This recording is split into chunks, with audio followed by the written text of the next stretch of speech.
Eles dizem que uma imagem vale mais do que 1000 palavras, mas essas fotos parecem ser tão inexplicáveis que permaneceram um mistério por décadas e até séculos.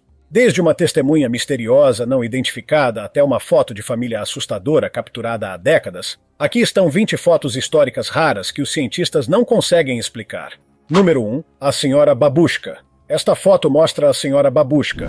Pode parecer uma foto comum de uma mulher, mas sua identidade é um dos maiores mistérios não resolvidos da história. A história da Senhora Babushka começa em 22 de novembro de 1963. A Praça Dealey, em Dallas, Texas, entrou em estado de caos após o assassinato do presidente John F. Kennedy. Em uma das fotos capturadas naquele dia, uma mulher se destacou da multidão. Nomeada pelo lenço de cabeça distintivo que usava, reminiscente daqueles usados por mulheres idosas russas, essa mulher parecia estar segurando uma câmera, possivelmente filmando o exato momento em que os tiros que encerraram a vida de Kennedy foram disparados.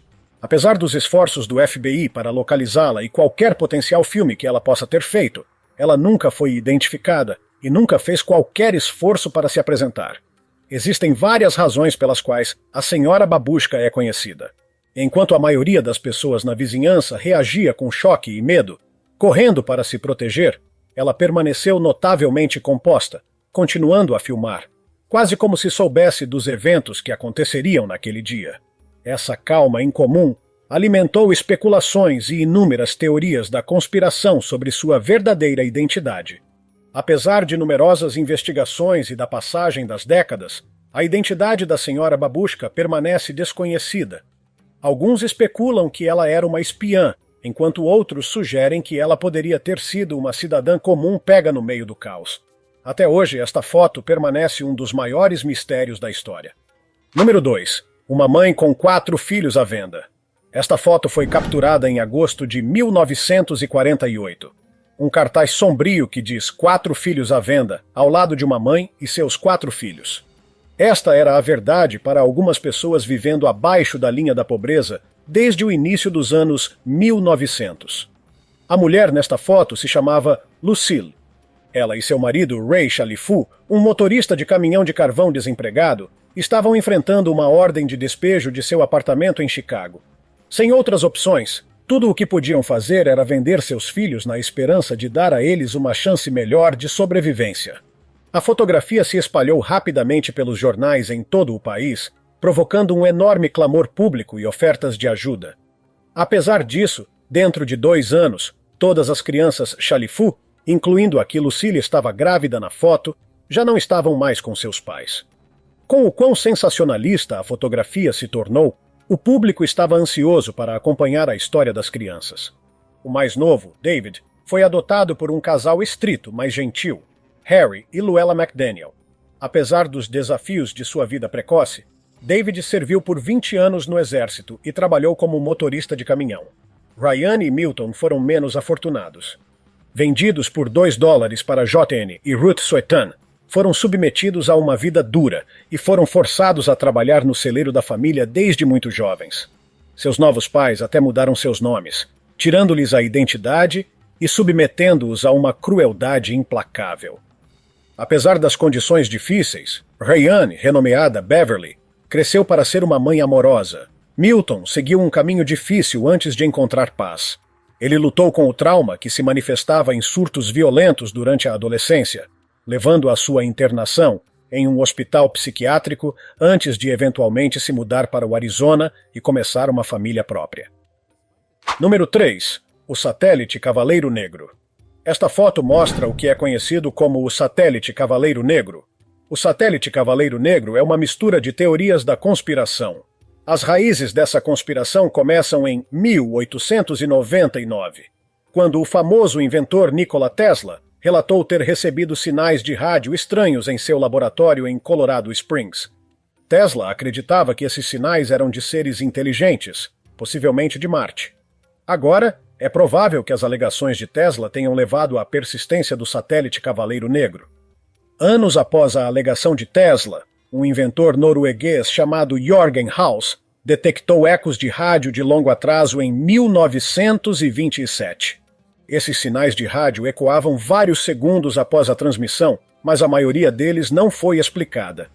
Décadas depois, o pesquisador de OVNIs Donald Keyhoe alegou que a Força Aérea dos Estados Unidos havia detectado 2 satélites orbitando a Terra, em uma época em que nenhum país tinha capacidade de lançar satélites. Isso foi seguido por uma série de avistamentos e detecções ao longo dos anos. Em 1960, um radar usado pela Marinha dos Estados Unidos captou um objeto escuro girando em órbita polar, o que era incomum porque a maioria dos satélites estava em órbita equatorial.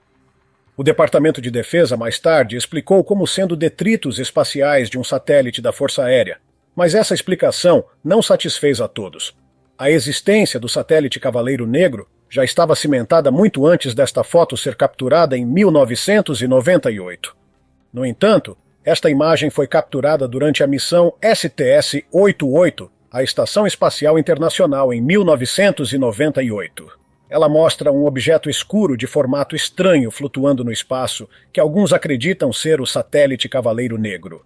Esta foi a imagem que espalhou ainda mais a história sobre a estranha nave alienígena que supostamente está nos espionando desde os anos 1900.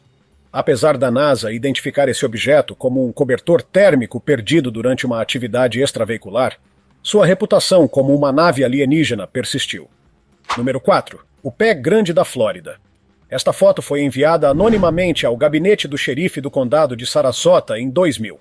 É conhecida como o Pé Grande de Miaka, ou simplesmente o Pé Grande. Este criptídeo é dito estar vagando pela natureza da Flórida. É frequentemente descrito como um grande ser bípede coberto de pelos desgrenhados e que emite um odor incrivelmente forte, semelhante a uma mistura de gambá e cachorro molhado. Avistamentos dessa criatura foram relatados desde o início do século XX. Um dos primeiros avistamentos envolveu uma criatura pulando no estribo de um carro antes de desaparecer no pântano. Outro relatório de 1957 descreveu um encontro em que um macaco enorme e fedido interrompeu um acampamento de caçadores nos Everglades. Mas talvez o ponto de virada da infâmia do Pé Grande tenha começado no final dos anos 1990 e início dos anos 2000. David Shealy, um autoproclamado especialista, afirmou ter encontrado um pé grande quando criança. Isso o fez se interessar por sua existência desde então. Ele dedicou sua vida a documentar e pesquisar esse criptídeo esquivo. Em 2000, Shealy capturou o que ele afirma ser uma evidência em vídeo definitiva do pé grande, mostrando uma figura peluda e grande se movendo rapidamente pelos pântanos. Apesar do ceticismo da comunidade científica, Shealy permanece convencido da autenticidade da criatura. Número 5. Um relacionamento questionável. Em 1972, 2 esqueletos foram descobertos no local de Tepe Hassanlu, no noroeste do Irã. Eles foram enterrados há cerca de 2.800 anos, por volta de 800 a.C. Desde a descoberta, a paz deles foi perturbada por questões. Os 2 esqueletos foram apelidados de Amantes de Hassanlu devido à posição em que foram encontrados. Os 2 foram encontrados deitados em um abraço íntimo, aparentemente compartilhando um último beijo antes de sua morte. Enquanto a cidade era incendiada, os 2 encontraram conforto deitados em um silo de grãos enquanto compartilhavam seus últimos suspiros juntos. Durante anos, os amantes de Hassanlu se tornaram o símbolo do amor eterno. No entanto, um estudo recente quebrou a narrativa em torno desses 2. Inicialmente, acreditava-se que os esqueletos pertenciam a um homem e uma mulher. Pesquisas recentes, entretanto, parecem ditar o contrário. Parece que ambos os esqueletos são homens. Essa ambiguidade alimentou várias teorias sobre seu relacionamento, variando de parceiros românticos a membros da família. Até hoje, a verdadeira natureza do relacionamento dos 2 esqueletos continua a ser um tema de debate e especulação. Número 6. As luzes de Hessdalen. As luzes de Hessdalen são fenômenos luminosos estranhos observados no Vale de Hessdalen, na Noruega Central. Essas luzes geralmente aparecem como orbes brilhantes de várias cores: branco, amarelo, vermelho, azul e verde. Podem ser vistas tanto de dia quanto de noite e exibem uma variedade de comportamentos, desde pairar no lugar até se mover rapidamente pelo céu. O que são essas luzes? O que elas querem? Elas significam algo? E como são formadas? Essas perguntas continuam sem resposta até hoje. Número 7. Criptídeos em forma de calça. Em 2007, um residente de Fresno, Califórnia, instalou uma câmera de segurança para investigar por que seus cães estavam latindo à noite. O que ele encontrou na filmagem foi tanto chocante quanto confuso. Um par de criaturas parecidas com calças brancas deslizando pelo seu quintal.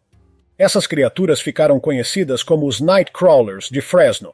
Esses criptídeos são descritos como tendo pernas extremamente longas com um corpo superior mínimo, dando-lhes a aparência de calças andando. Eles se movem suavemente e fluidamente, o que adiciona à sua presença assustadora e de outro mundo. Normalmente, eles aparecem brancos ou cinza claro nos vídeos, realçando sua aparência fantasmagórica. Alguns relatos descrevem-nos como tendo de 1,5 metro a 2 metros de altura, embora a qualidade da filmagem dificulte a determinação de seu tamanho exato. Independentemente do tamanho, essas criaturas serão sempre reconhecidas por sua forma. Desde o primeiro avistamento, muitos mais foram relatados. Apesar de vários avistamentos, se os Nightcrawlers de Fresno são realmente criptídeos ou simplesmente farsas, continua desconhecido. Número 8. O astronauta de Solway Firth. Se você tentasse adivinhar o que esta foto mostra, aposto que diria que é uma criança e um astronauta atrás dela, certo? Mas como isso seria possível? Esse é o mistério em torno do astronauta de Solway Firth. Esta foto foi capturada em 23 de maio de 1964. Jim Templeton, um bombeiro e fotógrafo amador de Carlisle, Inglaterra, tirou uma série de fotografias de sua filha de 5 anos, Elizabeth, durante um passeio em família em Burgh Marsh, com vista para o Solway Firth, em Cumbria. Esta foi uma das fotos desenvolvidas. A fotografia, que ficou conhecida como o astronauta de Solway Firth, rapidamente ganhou atenção internacional. Foi publicada em jornais e examinada por vários especialistas, incluindo a Kodak, que confirmou que a imagem não havia sido adulterada. Alguns entusiastas de OVNIs e investigadores paranormais sugeriram que a figura poderia ser um ser extraterrestre ou um viajante do tempo. No entanto, hoje, mais e mais pessoas acreditam que o astronauta no fundo não era nada além de sua mãe olhando à vista. Uma pessoa ou um astronauta? Deixe-me saber o que você acha nos comentários abaixo. Número 9. Uma montanha de crânios de bisonte. Houve muitas coisas terríveis que ocorreram na história. Esta foto é apenas uma prova disso. Esta fotografia foi capturada por volta de 1892. Mostra uma enorme pilha de crânios de bisontes fora da Michigan Carbon Works, em Rougemont, Michigan. Veja bem, décadas atrás, os bisontes eram caçados e procurados nos Estados Unidos, particularmente na região norte. Na época, um número impressionante de 30 a 60 milhões de bisontes viviam nas florestas da região. Mas no final dos anos 1800, seus números foram reduzidos a centenas. Quando esta fotografia foi tirada, a população de bisontes havia despencado para apenas algumas centenas de indivíduos, incluindo um pequeno rebanho no Parque Nacional de Yellowstone. Esse declínio dramático provocou os primeiros esforços de conservação, liderados por cidadãos privados e, posteriormente, pelo governo dos Estados Unidos.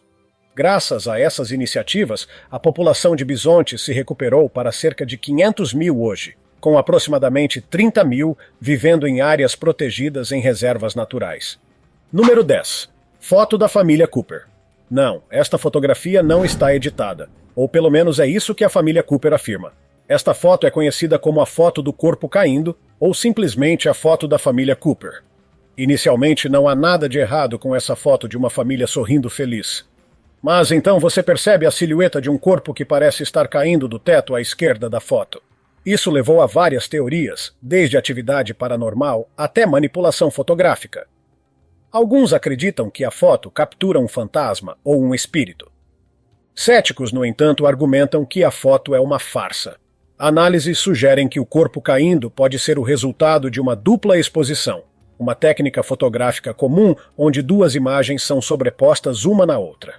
Apesar das muitas tentativas das pessoas de desmascarar a verdadeira natureza da foto da família Cooper, a verdade sobre esta imagem permanece um mistério até hoje. Número 11. Vendendo o que o povo quer. No século XIX, especialmente após a conquista do Egito por Napoleão, os europeus desenvolveram uma fascinação fervorosa por tudo o que era egípcio. Esse é um período conhecido como Egiptomania. Claro, assim como hoje, comerciantes e empresários atendem ao que os turistas pedem. Na época, os turistas queriam comprar algo que fosse um pedaço do antigo Egito em si, como, por exemplo, uma múmia. Sim, você ouviu certo. Décadas atrás, houve um aumento na popularidade dos artefatos egípcios, com as múmias sendo um dos itens mais procurados.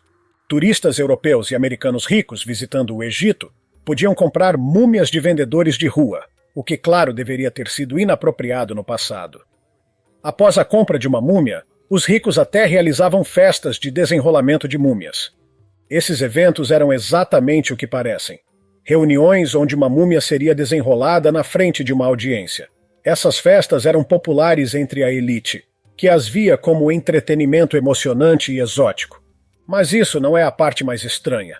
Alguns desses restos mortais eram até moídos em pó chamado de múmia e vendidos como um remédio medicinal, acreditando-se que curavam uma variedade de doenças.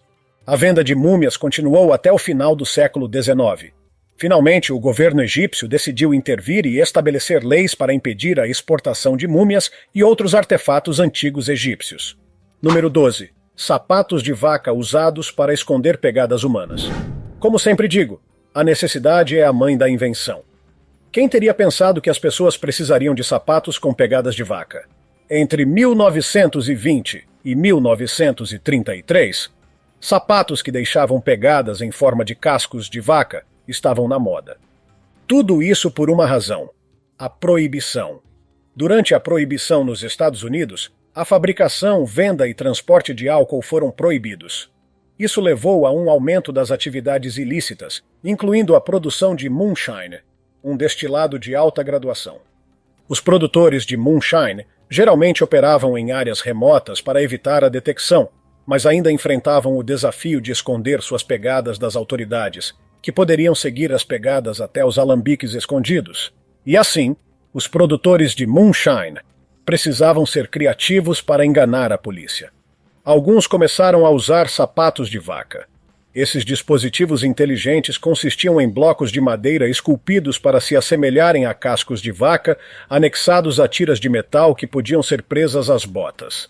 Quando usados, esses sapatos deixavam pegadas que pareciam rastros de vaca em vez de pegadas humanas, enganando os oficiais de polícia e dificultando a localização dos alambiques ilegais. Número 13. O monstro marinho da Ilha Hook.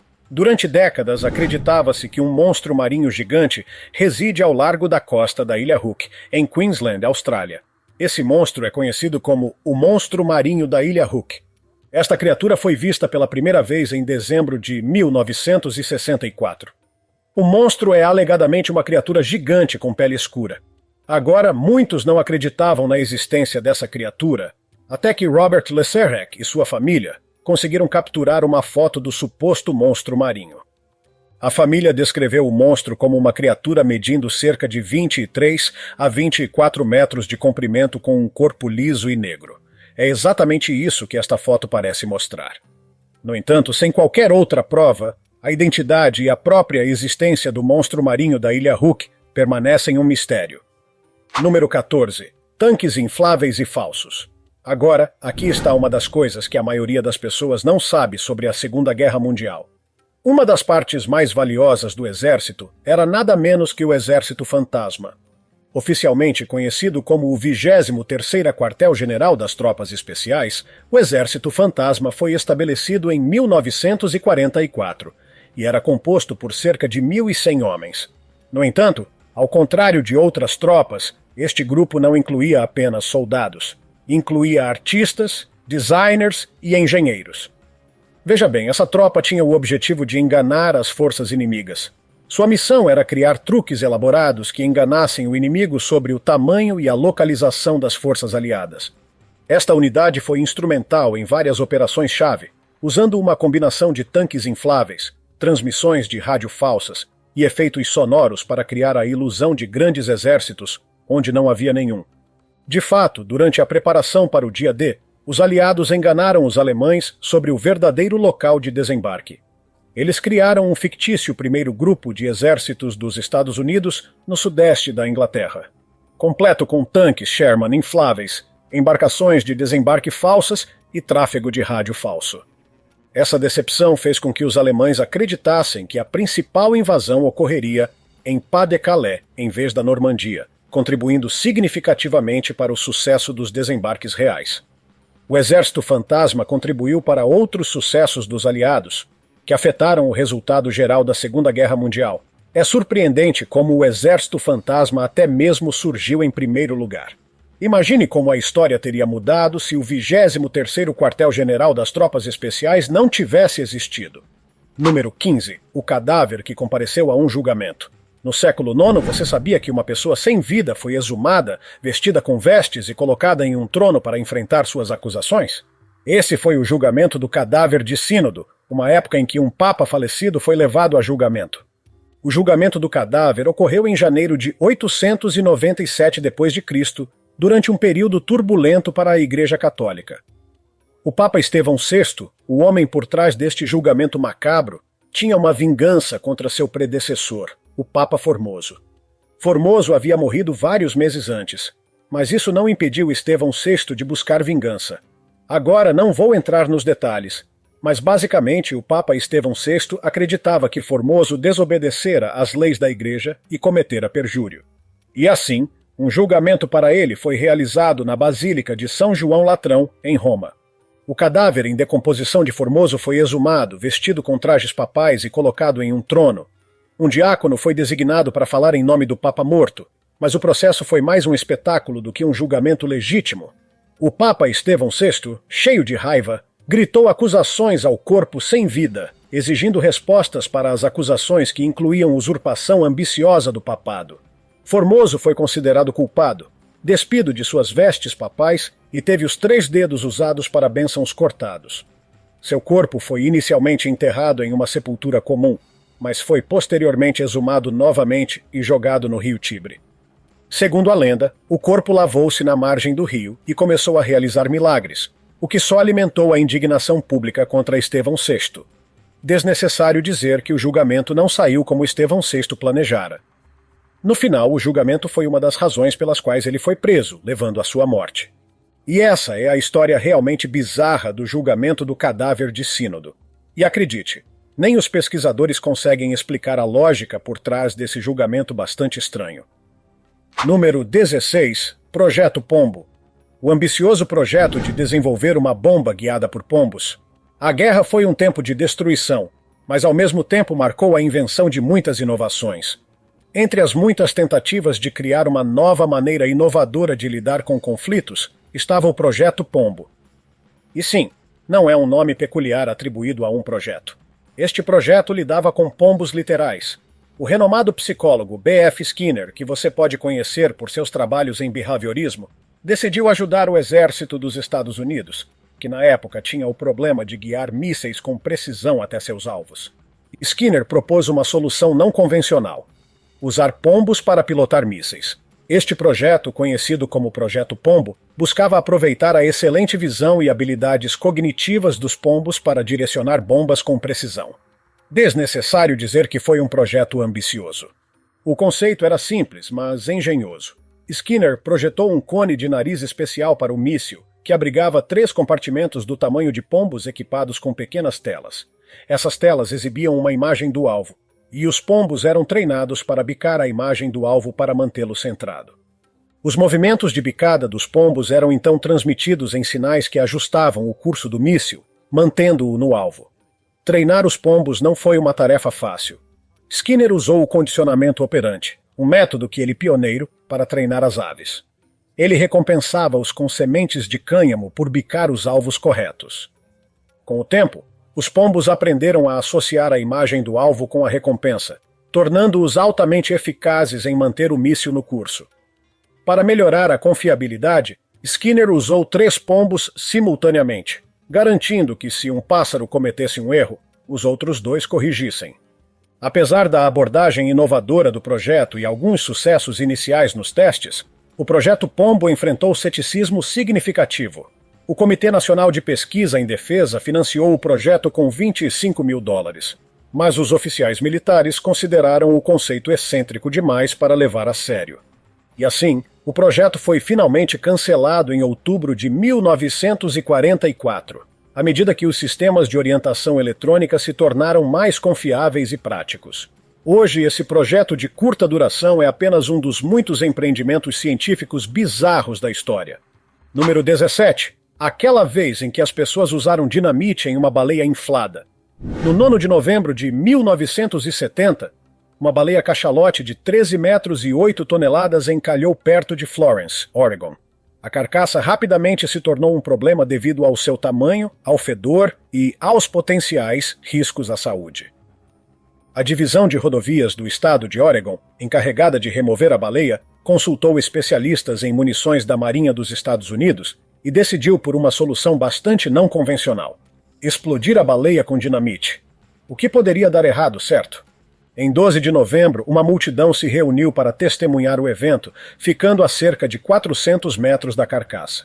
O engenheiro assistente de distrito George Thornton planejou usar meia tonelada de dinamite, esperando que a explosão espalhasse os restos da baleia em pequenos pedaços que poderiam ser consumidos por gaivotas e outros animais. Desnecessário dizer que nada saiu como planejado. Quando o dinamite foi detonado, a explosão enviou uma coluna massiva de areia, gordura e destroços a 30 metros no ar. Em vez de pequenos pedaços, grandes pedaços de gordura de baleia choveram, com um pedaço esmagando um carro estacionado. Os espectadores, inicialmente impressionados com a explosão, rapidamente correram para se proteger quando os restos começaram a cair do céu. Ninguém se feriu, mas a bagunça... Digamos que é uma daquelas coisas que você nunca gostaria de experimentar pessoalmente. Número 18. Os Gatos de 6 Dedos de Ernest Hemingway. Ernest Hemingway, o lendário escritor americano, não era apenas conhecido por suas obras literárias, mas também por sua afeição por gatos. Seu caso de amor com esses felinos começou nos anos 1930, quando ele recebeu um gato polidáctilo branco, ou seja, com 6 dedos, chamado Snow White, de um capitão de navio. Gatos polidáctilos, também conhecidos como gatos de Hemingway, têm uma mutação genética que faz com que tenham dedos extras nas patas. Essa característica, embora incomum, não prejudica os gatos e adiciona um charme distinto à sua aparência. A casa de Hemingway em Key West, agora um museu, continua a ser o lar de cerca de 40 a 50 gatos, muitos dos quais são descendentes de Snow White. Cerca de metade desses gatos tem a característica polidáctila única, carregando o legado genético do animal de estimação original de Hemingway. Esses gatos andam livremente pela propriedade, o que a torna um refúgio não apenas para aqueles que apreciam as obras de Hemingway, mas também para os amantes de gatos. Os gatos são cuidados meticulosamente pela equipe do museu, que garante que eles recebam check-ups veterinários regulares, vacinas e qualquer tratamento médico de que possam precisar. Os gatos até têm seu próprio cemitério nos terrenos, onde gerações de gatos de Hemingway são enterradas. Cada gato recebe um nome, muitas vezes inspirado em pessoas famosas, continuando uma tradição que o próprio Hemingway começou. Número 19. Um carrinho de bebê resistente a gás. Imagine comprar um carrinho de bebê e uma das suas opções ser este. Não parece realmente um carrinho de bebê, se você me perguntar. No entanto, em meio ao terror da guerra e ao conflito iminente, os pais nos anos 1930 não tinham escolha a não ser deixar de lado a estética e escolher o que acreditavam ser a opção mais segura para seus filhos. Isso incluía considerar esses carrinhos resistentes a gases. Durante o período entre guerras, os horrores da guerra química da Primeira Guerra Mundial ainda estavam frescos na mente dos europeus. Gases venenosos como cloro, fosgênio e gás mostarda causaram estragos nos campos de batalha, e havia um medo genuíno de que futuros conflitos pudessem trazer essas armas aterrorizantes para as áreas civis. À medida que as tensões aumentavam nos anos 1930, com a ameaça iminente da Segunda Guerra Mundial, o público começou a se preparar para o pior. Essa preparação incluía equipar os civis com máscaras de gás e desenvolver dispositivos de proteção para os mais vulneráveis, os bebês. Esses carrinhos foram projetados para proteger os bebês de possíveis ataques de gás. Eram essencialmente pequenas câmaras de gás móveis com uma janela para o bebê olhar e uma bomba de mão para fornecer ar filtrado. A ideia era selar o bebê dentro, protegendo-o de vapores tóxicos, enquanto ainda permitia que ele respirasse com segurança. Mas funcionavam? Bem, Funcionavam, embora tenham caído em desuso rapidamente por causa de sua aparência um tanto mórbida. De fato, muitas vezes são comparados a pequenos caixões móveis. E agora é a hora do tópico de hoje. Foi nos anos 1800 que a fotografia fez progresso decente. A heliografia foi inventada e, nesse processo, eram necessárias 8 horas de exposição para capturar uma imagem estática. Um século inteiro passou e, enquanto a fotografia fez progresso decente, estava longe do que podemos capturar hoje. E ainda assim, nos anos 1900, uma fotografia foi capturada. Uma foto tão especial que mudou o curso da fotografia. O mistério da fotografia de 1903 é chocante. O que você vê te dará arrepios. Esta foto foi capturada há um século inteiro e apresenta o regimento de infantaria Cold Guard, estacionado em Varsóvia. Esta foto mede apenas cerca de 42 por 96 centímetros e, ainda assim, captura os rostos de cerca de 1.200 homens. Mesmo se você der zoom e melhorar a foto, o nível de detalhe que uma imagem tão pequena capturou é impressionante. Até hoje, como exatamente o fotógrafo George R. Lawrence conseguiu realizar tal feito, permanece um mistério. Número 20. O Homem do Tanque Não Identificado. Em 5 de junho de 1989, a Praça Tiananmen, na China, estava cheia de manifestantes pró-democracia. O que começou como uma manifestação tornou-se um fórum para protestar contra a corrupção e a inflação que ocorriam no governo nacional. Posteriormente, a situação escalou, resultando na ação do governo contra os manifestantes na Praça Tiananmen. Entre os manifestantes, um homem se destacou. Um homem mais tarde conhecido como Homem do Tanque. Vestindo uma camisa branca e carregando 2 sacolas de compras, o Homem do Tanque tornou-se um símbolo de resistência contra a opressão. Ele primeiro sinalizou para os tanques pararem com uma mão levantada, depois subiu no tanque principal para tentar se comunicar com a tripulação dentro. Apesar do tanque tentar manobrar ao redor dele, o Homem do Tanque continuamente reposicionava-se para bloquear seu caminho. Este confronto durou vários minutos antes que 2 pessoas não identificadas o puxassem. A identidade do Homem do Tanque permanece um mistério. Vários relatos sugeriram que ele era um estudante chamado Wang Weilin, mas as autoridades chinesas nunca confirmaram isso. De fato, o governo chinês afirmou que não sabe quem ele é ou o que aconteceu com ele. O ato de desafio do Homem do Tanque foi capturado por vários fotógrafos, com a foto de Jeff Widener se tornando a mais famosa. Apesar da censura severa na China, a imagem do Homem do Tanque enfrentando os tanques tornou-se um símbolo duradouro de coragem e da luta pela liberdade em todo o mundo. Talvez haja mistérios históricos que você gostaria que destacássemos. Sinta-se à vontade para discuti-los e comentá-los abaixo. Também confira nossos outros conteúdos legais que estão aparecendo na tela agora. Nos vemos no próximo vídeo. Cuidem-se, pessoal!